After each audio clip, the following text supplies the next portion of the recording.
Olá, sejam muito bem-vindos ao meu canal. Eu me chamo Diego Moraes. O vídeo de hoje vai falar sobre o diálogo de Platão chamado Górgias.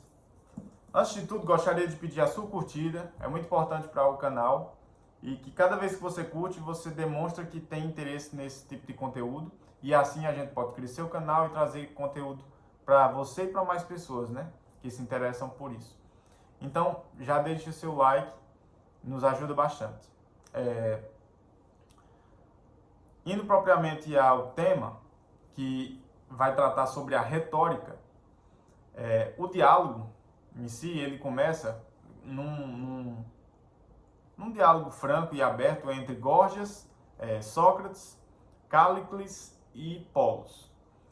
E outras pessoas que estavam ali presenciando o diálogo. Então, esse diálogo, ele começa quando Górgias, ele afirma que a retórica é muito poderosa. Por quê?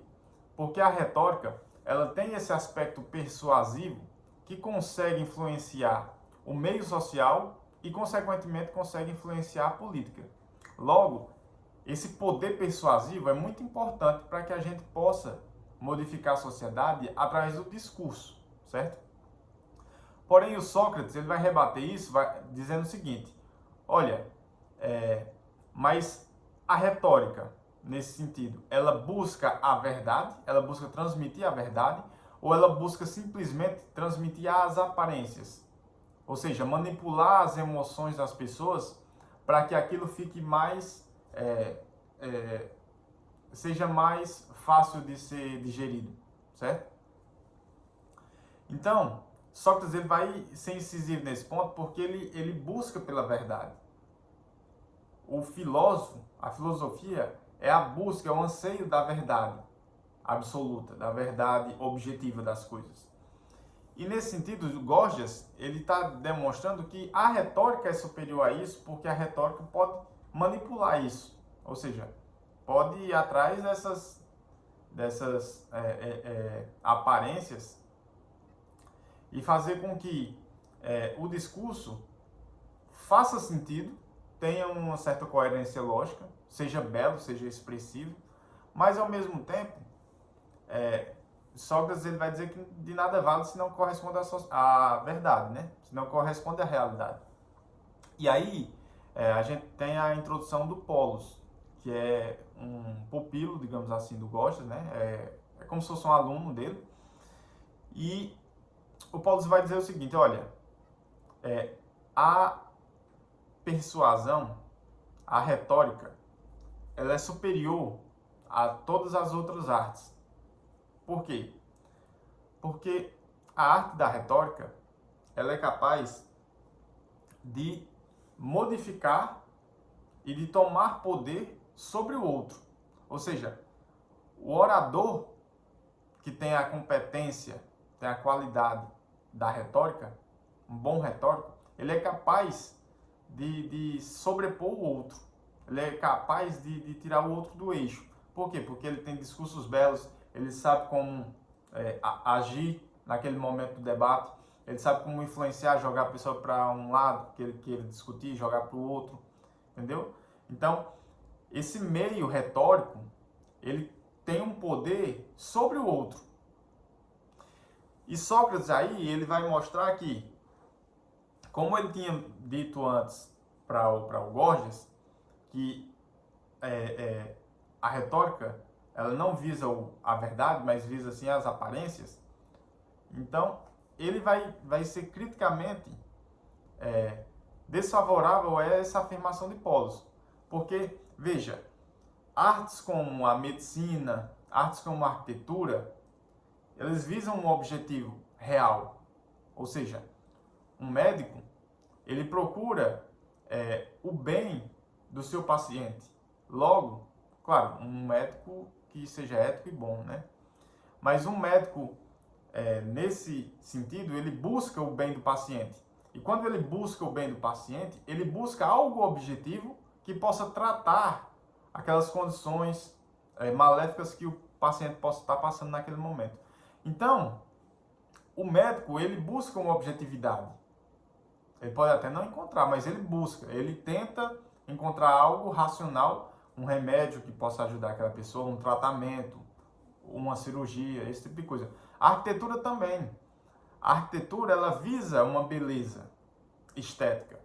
E essa beleza, ela advém de formas capazes de serem identificadas por todos. E existe essa objetividade na beleza.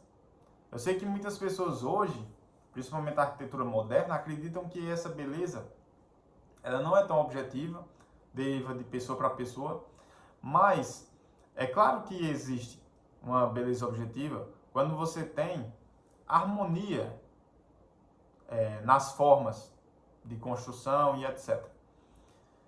Nesse sentido, Sócrates está dizendo que as artes não estão abaixo da arte da retórica. Muito pelo contrário. Talvez a retórica esteja abaixo de todas elas, porque a retórica ela não está visando algo objetivo da realidade. Ela não está buscando a verdade em si, mas ela está buscando conduzir as outras pessoas a acreditarem naquilo que ela deseja, certo? E aí, vai entrar uma outra pessoa, que é o Cálites, no discurso, e ele vai dizer o seguinte, olha, o mais importante de uma vida não é a busca da verdade, não é a busca da realidade, dos fatos da coisa, mas é a busca do prazer próprio. Ou seja, a partir do momento que eu me satisfaço, o bem é sinônimo de prazer. E o Cálices, ele vai trazer essa visão hedonista. Ou seja, os meus prazeres estão acima de todas as outras coisas. Logo, eu tenho que satisfazer os meus prazeres. E a retórica é um passo para isso.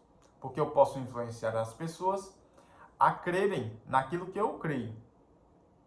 Só que aquilo que eu creio faz bem para mim no sentido de prazer, de desejos, né? Dessa ânsia que a gente tem de atender aos nossos vícios, atender aos nossos apetites. E o Cálices vai trazer essa visão hedonista da coisa. E aí o Sócrates vai rebater mais uma vez. Veja que já é 3 contra 1, né? O Sócrates ele vai dizer o seguinte, olha, esse negócio de hedonismo não tá com nada, é besteira. O que vale é a justiça. Quando você busca a justiça, você está buscando o bem. Você está buscando a verdade. E uma coisa complementa a outra. Nesse sentido, Sócrates está dizendo que uma injustiça ela não causa mal só ao injustiçado. Ela também causa mal à pessoa que comete a injustiça. Uma injustiça, ela é um ato mal. Ou seja, é uma forma do mal se expressar em todas as pessoas que estão envolvidas nessa injustiça. E voltar o ser para a busca da justiça é sair desse campo de aparências, de retórica, e preferir, talvez, não parecer ser alguém que está falando a verdade, mas de fato vivenciá-la no seu mais íntimo ser. Ou seja, Sócrates, antes de qualquer coisa, ele não buscava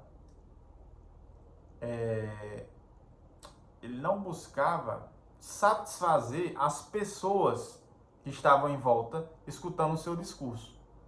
Sócrates ele não queria esse tipo de atenção. Ele queria que as pessoas ouvissem o seu discurso porque ele estava sinalizando uma coisa maior. Ele estava sinalizando a verdade de fato.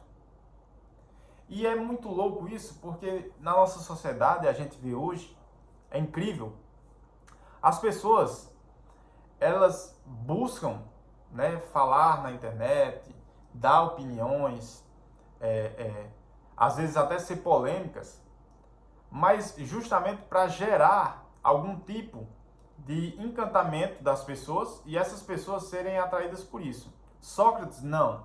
Sócrates ele busca, mesmo que ele seja deixado de lado por muitas pessoas, mesmo que muitas pessoas não vá dar ouvidos para ele, mas ele busca primeiramente dar testemunho da verdade. Ou seja, ele está ali para falar, olha, a verdade é o principal. A gente tem que buscar o que é a verdade, de fato, objetiva. E ela existe. Porque se ela não existir, tudo é subjetivo. E se tudo for subjetivo, a gente não pode nem dar opinião. Porque se a gente dá opinião, ela vale o tanto quanto vale a opinião do outro, que é totalmente contrária à sua. Ou seja, não vale nada no fim das contas. Porque todas as pessoas podem ter opiniões. Claro, é importante que as pessoas tenham opiniões, que elas sejam debatidas, que elas sejam colocadas. Mas, quando você só enfatiza isso, você está deixando o discurso ralo. Por quê? Porque as opiniões nem sempre correspondem à realidade, à verdade. Aliás, na maioria das vezes, na grande esmagadora maioria das vezes, ela vai corresponder a falsidades.